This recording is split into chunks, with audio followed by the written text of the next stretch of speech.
Bonjour, vous avez commencé la voile à 6 ans en Bretagne. D'où vous est venue cette passion? Alors déjà bonjour. C'était familial en fait. Moi je suis une petite fille de la banlieue parisienne, mais on allait en vacances en Bretagne. Et en Bretagne, mes parents aimaient bien la voile, la mer. On avait un tout petit bateau, ce qu'on appelle un dériveur, un petit bateau qui était en bois à l'époque. Et voilà, et on partait 1 heure, 2 heures naviguer. Et moi j'étais petite, j'avais 6, 7 ans quand j'ai commencé à aller avec mes parents. Et, et tout de suite, j'ai trouvé ça génial, en fait. Je trouvais ça marrant, le bateau qui bouge, la mer, le vent, voilà.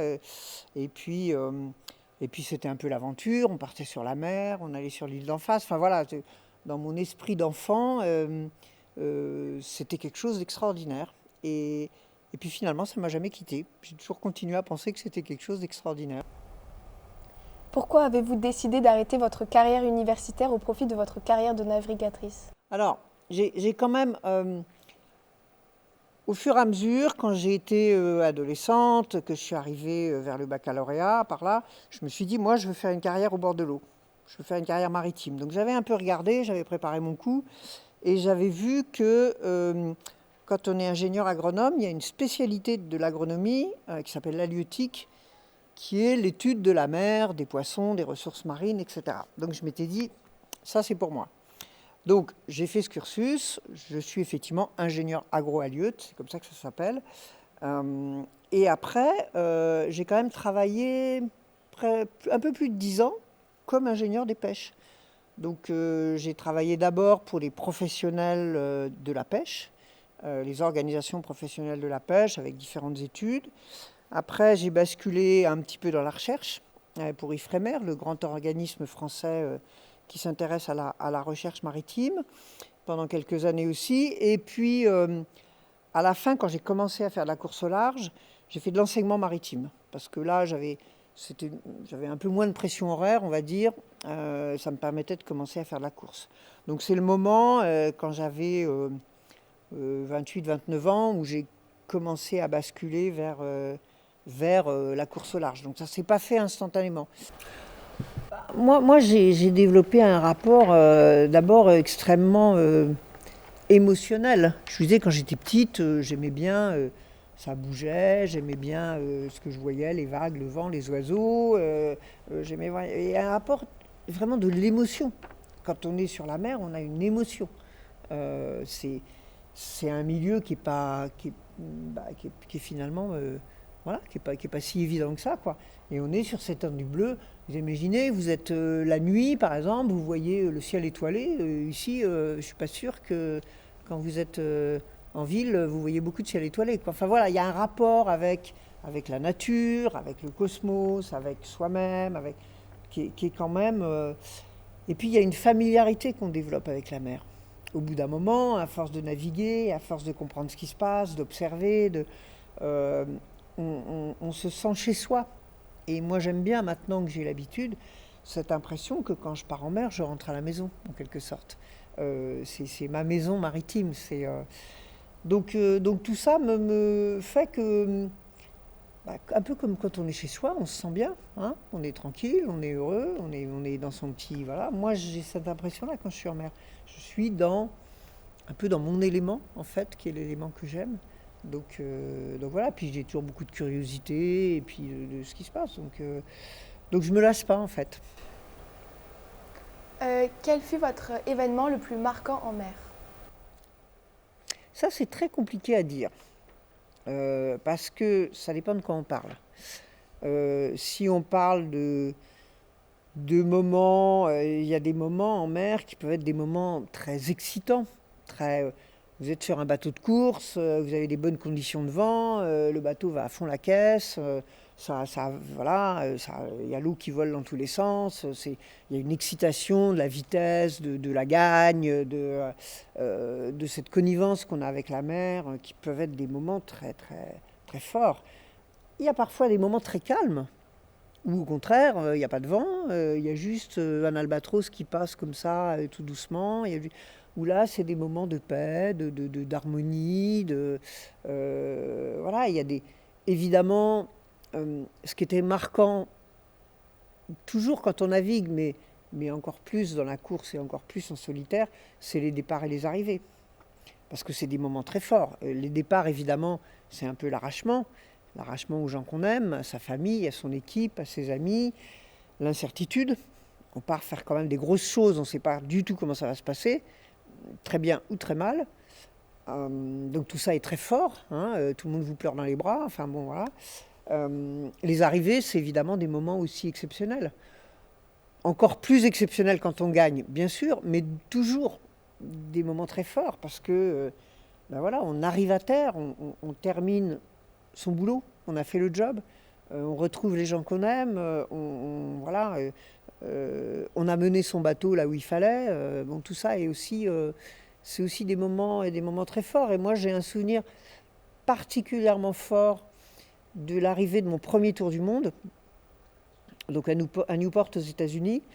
Donc moi, je rêvais de ça depuis que j'étais gamine. Hein. Vous savez qu'on me dit quand je serai grande, je ferai le tour du monde. Et là, je l'avais fait, je le terminais. Et là, ça vous donne tout d'un coup un sentiment incroyable de vous dire, ben, j'ai fait le job. Je m'étais promis ça dans ma vie, je m'étais dit, je veux faire ça dans ma vie, et ben voilà, je l'ai fait. Et maintenant, ça, personne ne me l'enlèvera jamais. Et je crois que ça donne beaucoup de sûreté de soi-même. C'est-à-dire qu'on on sent qu'on a été en capacité de réaliser ses rêves. Et évidemment, ça c'est extrêmement fort. Et ça fait qu'après, on se sent plus... Ben, tout le reste paraît plus facile au fond. Et après, on n'a pas peur d'y aller, de faire des expériences, d'essayer des choses, parce que voilà, on sait qu'on a été capable de faire quelque chose à un moment donné. Quoi. Merci. Donc, quels sont selon vous les impacts les plus préoccupants des activités humaines sur les océans et la biodiversité marine ?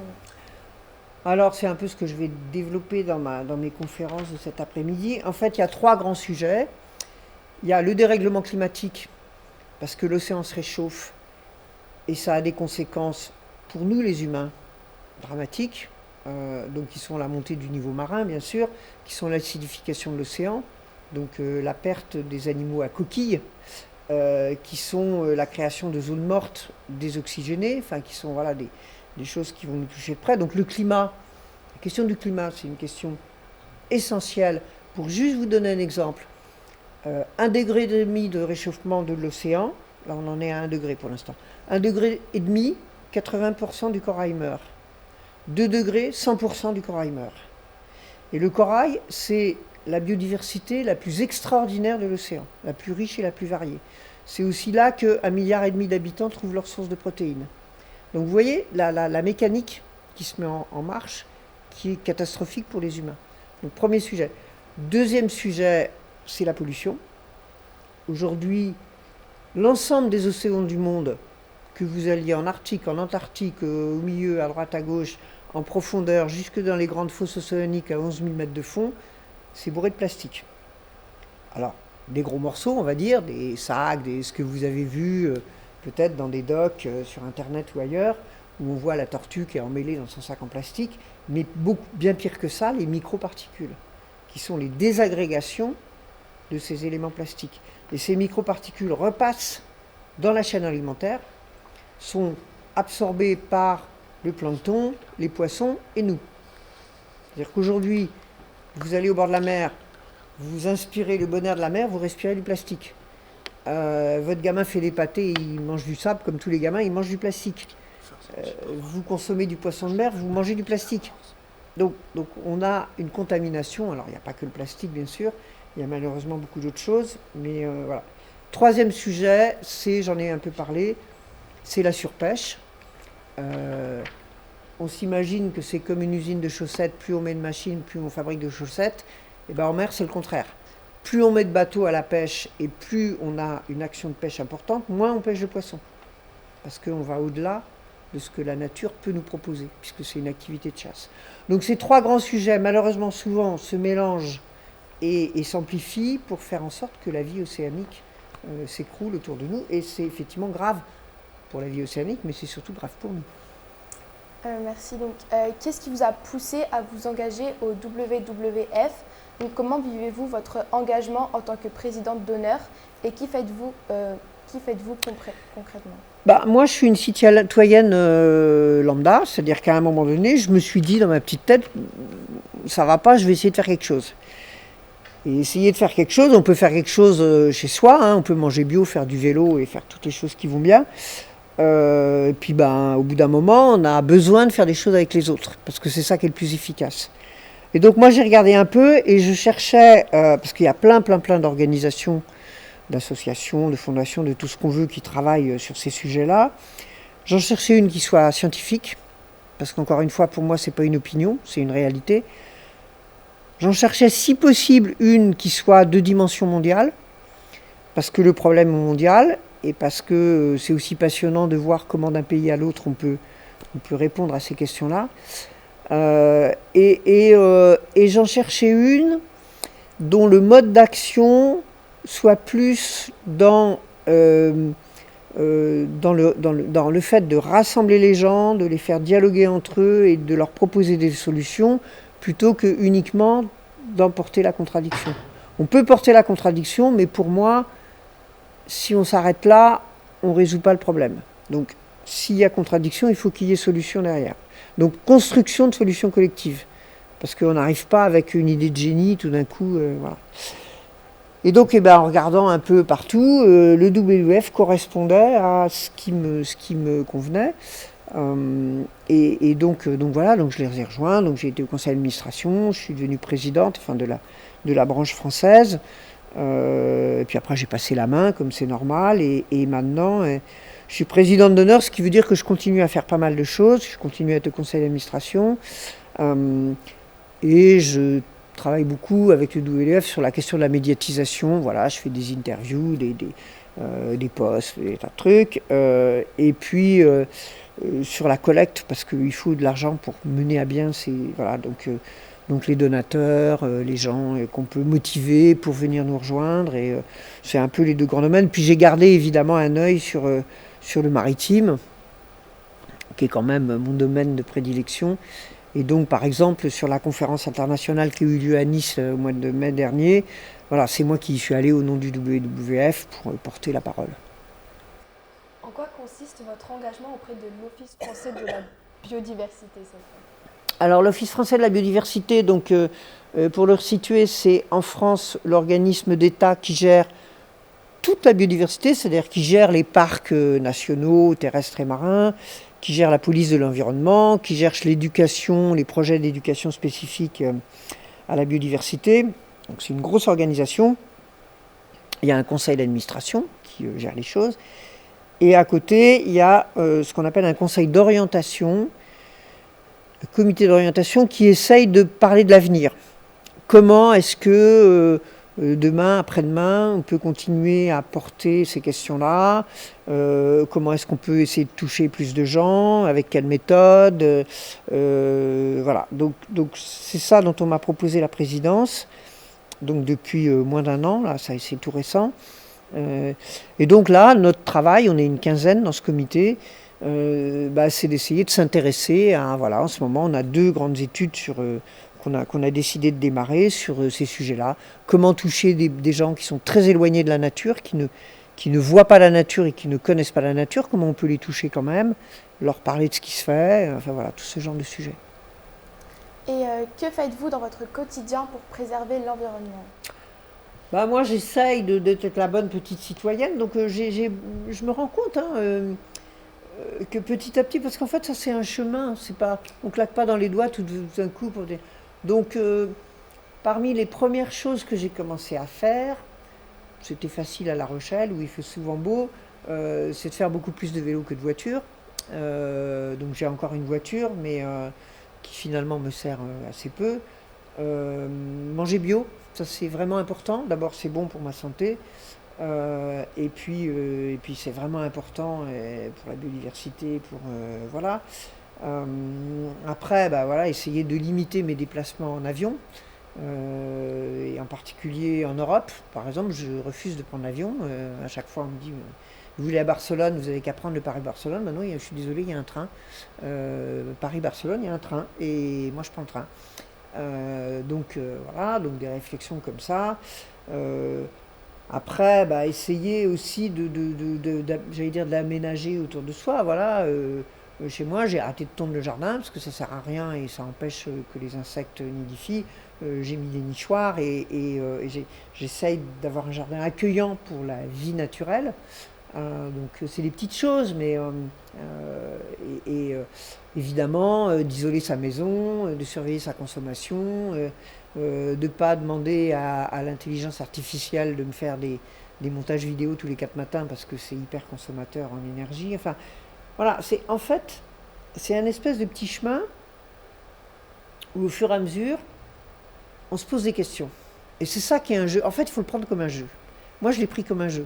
À chaque fois, on fait quelque chose, on se dit pourquoi je le fais, est-ce que c'est vraiment utile, et comment je le fais, est-ce que je peux le faire autrement, plus intelligemment. Et ce petit jeu-là, on peut le faire à chaque fois qu'on fait ses courses, à chaque fois qu'on va se balader, à chaque fois que... Voilà. Il y a plein de moments où on peut se poser cette question. Et, et voilà. Et moi, c'est comme ça que j'ai avancé petit à petit. Donc, dans votre échange, vous évoquez le sujet de la haute mer et le traité qui s'y rapporte, ou le BBNJ, donc Biodiversity Beyond National Jurisdiction. Mais qu'en est-il aujourd'hui ? Alors, il y a quand même des bonnes nouvelles. On parle toujours des questions environnementales en disant que ça va mal, mais de temps en temps, quand les hommes veulent y arriver... Donc, qu'est-ce que c'est BBNJ ? C'était tout simplement se dire que au-delà d'une limite de 200 000, c'est-à-dire en gros 300 km des côtes, il y a le large, le grand large, qui fait à peu près 60% des océans, et ce grand large n'était régi par rien. Il n'y avait pas de... personne ne faisait ni le droit, ni la police, ni rien du tout. Par exemple, on ne pouvait pas créer d'aires marines protégées puisque ça appartenait à personne et que personne n'était là pour s'en occuper. Et donc il y a eu cette idée qui est née dans les Nations Unies, qu'il fallait que les pays de la planète se mettent d'accord sur une façon de gérer cette haute mer, de gérer ce qu'on appelle la colonne d'eau, depuis la surface jusqu'au fond. Après le fond, il y a une autre juridiction. Pour qu'on ne fasse pas n'importe quoi, parce que jusqu'à maintenant, on faisait n'importe quoi. Ça a pris 20 ans, les Nations Unies, puis mettre 200 pays d'accord, ça ne se fait pas en 5 minutes. Mais on a abouti donc à un traité, ce fameux traité BBNJ, qui on va dire qui est pas mal, et qui permet, par exemple, des mécaniques où quand on veut aller exploiter la haute mer, et je pense en particulier à toutes les ressources génétiques des poissons et des organismes marins, c'est plus l'open bar. On va faire, quand on est une entreprise, on va décrire le process qu'on veut mettre en jeu, on va faire une étude environnementale pour voir si c'est impactant, pas impactant, et après il y a un mécanisme qui va, donc on va payer une sorte de taxe, entre guillemets, qui va répartir ses moyens pour, par exemple, faire plus de recherche sur l'océan. Donc voilà, c'est une mécanique comme ça. On va pouvoir créer des aires marines en haute mer qui vont être donc surveillées collectivement, on va dire. On va inventer, c'est pas encore fait, mais un système. Donc, c'est quand même un progrès parce que ça va permettre de tenir compte de la fragilité finalement aussi de cet océan et d'offrir un cadre pour que les humains puissent y faire des choses. La question n'est pas d'évacuer les humains, mais qu'ils y fassent des choses dans un cadre qui soit aussi protecteur pour le milieu et qui fasse qu'on ne détruise pas au fur et à mesure qu'on exploite. Et pourquoi considérez-vous que, je cite, notre avenir s'écrit dans l'océan ?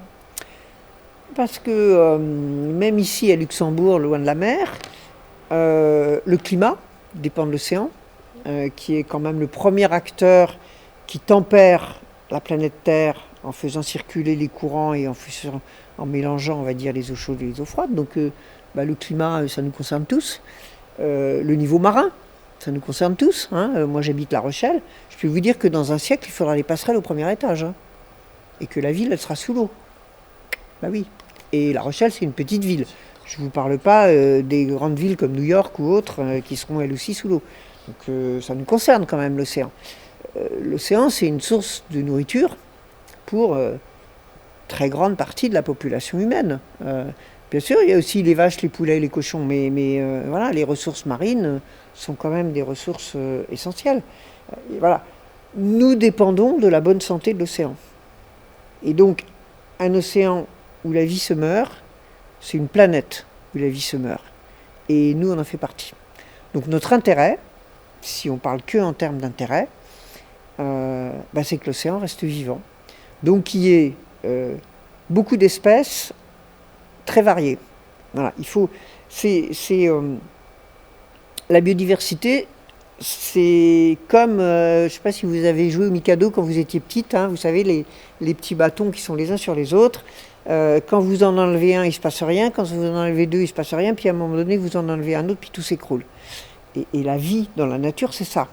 S'il y a beaucoup d'espèces et s'il y a beaucoup d'individus par espèce, ça tient super bien. Ça se régule, ça se mélange, voilà. À partir du moment où on commence à diminuer, à voir disparaître des espèces et avoir des populations trop petites, ça ne marche plus. Et donc nous, on en devient, voilà, ça nous concerne aussi. Nous, on fait partie des espèces. Hein. Donc on a intérêt à ce que la vie autour de nous reste puissante, diversifiée et fasse le job. La moitié de l'oxygène que vous respirez vient du plancton marin. Ah, avec le réchauffement climatique, acidification, diminution du plancton parce que beaucoup de plancton a une coque calcaire qui est dissoute quand c'est trop acide. Moins de plancton, moins d'oxygène.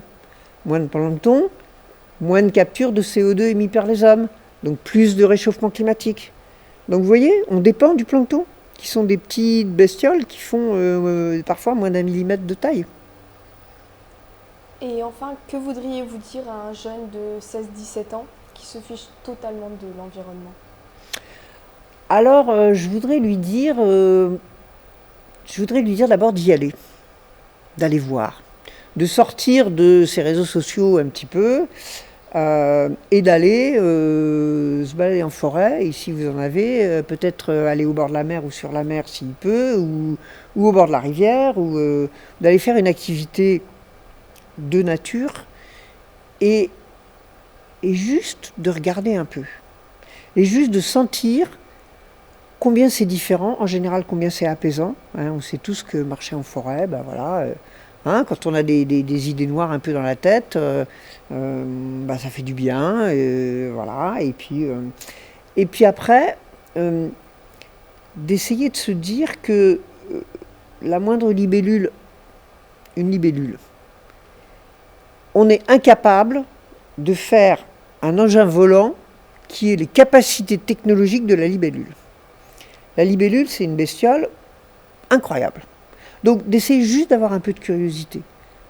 Une feuille, c'est une usine énergétique qu'on est incapable de faire. Une feuille d'arbre.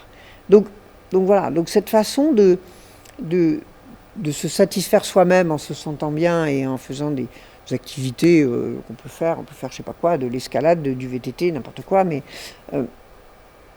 et puis de regarder un peu autour de soi. Parce que c'est ça la planète. Les villes, c'est très bien, mais les villes, d'abord, c'est des toutes petites parties de la planète, puis c'est des constructions voilà, complètement humaines dans lesquelles, en général, on a plutôt chassé la nature. Mais la planète, c'est la nature. C'est ça qui nous fait vivre. C'est pas autre chose. Donc voilà. Donc d'abord, je dirais aux gens, allez-y, faites-vous plaisir, soyez curieux, soyez... Et après, à partir de là, peut-être que vous allez comprendre que vous en faites partie et que c'est vous que vous défendez quand vous défendez la nature.